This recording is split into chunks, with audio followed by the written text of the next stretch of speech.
Fantastic. It's 7:15. Now, more than 20,000 people and 50 organisations have signed an open letter calling on the next government to improve adult social care in England. It urges party leaders to focus on reform and investment in the care system, which supports older and disabled people. Our social affairs editor, Alison Holt, has the details.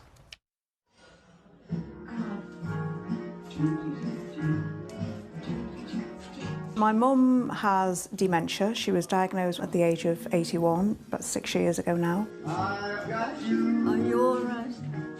Under my skin. Nicola's mother, Imelda, lives in a care home on the Wirral. We visit her pretty much every day. You look lovely. Like many with experience of the care system, Nicola wants fixing it to be a priority for any new government. I've got you. With no savings, Imelda's council pays for her care, but it doesn't cover the actual cost. Nicola and her brother pay a £2,200 top-up each month so their mum can stay in the place she knows. What keeps me awake at night is the thought that I now won't have enough in my savings pot to pay if I ever need to go into care. And therefore that financial burden will pass to my children. Successive governments, they accept that this is crisis, they accept that this is something that has to be addressed, and yet they do nothing. Hi, Brian. Today's open letter to politicians underlines just how worried many are about the pressures on the care system, including councils having to juggle underfunding and increasing demand. We've been doing anything today? Coffee morning. In South Manchester, 59-year-old Brian is paying £500 a month towards his 4 daily care visits. Even though he's on benefits, he's now in debt. I'm behind with my gas and electric and other bills. We're paying for the care so much. So it is stressful and it is a worry because I've still got to pay the money back at some point. His uncontrolled tremor stopped him working as an electrician. Everybody needs an electrician. I didn't have worries like this at all. You know, since I've got poorly and all this and it's like they don't care anymore.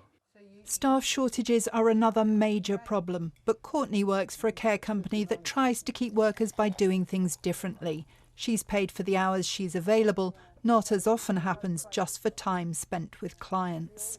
I love the block hours, and now we do above and beyond. So if you have anything over a half an hour break, if we realise someone needs a bit more attention or they're a bit more lonely, we then get paid to go back and sit with them.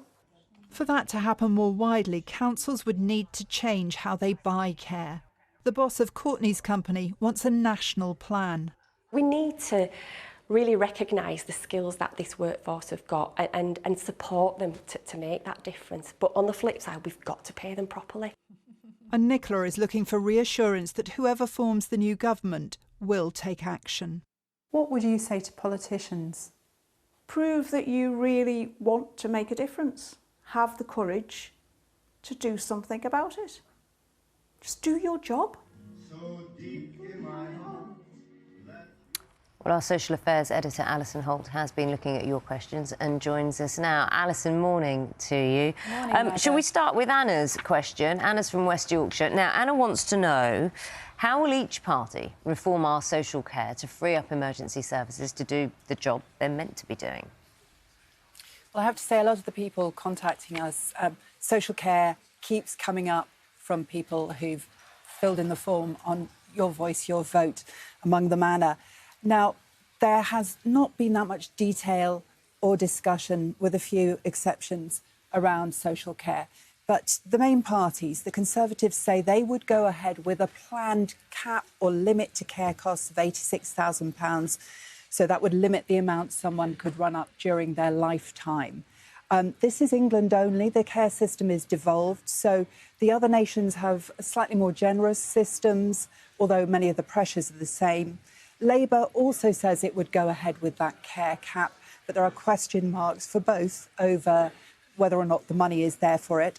Labour says it will bring in a national care service within 10 years, and it wants to drive up quality with locally delivered services, and it also says there would be a fair pay agreement for staff.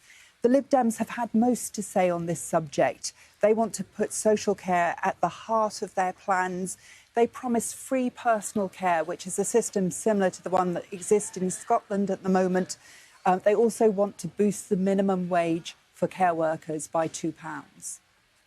Alison, thanks very much for that. Claire from West Yorkshire says, I am one of 133,000 adults in the UK living with cerebral palsy.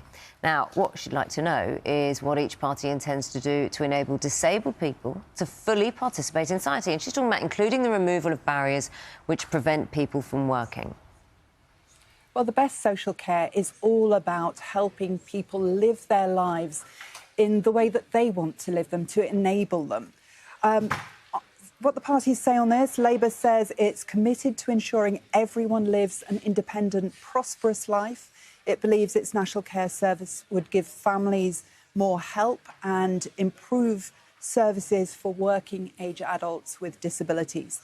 The Conservatives say they would take forward their current plans, which are contained in a white paper called People at the Heart of Care, and that aims to give people more choice about their services and to promote their independence.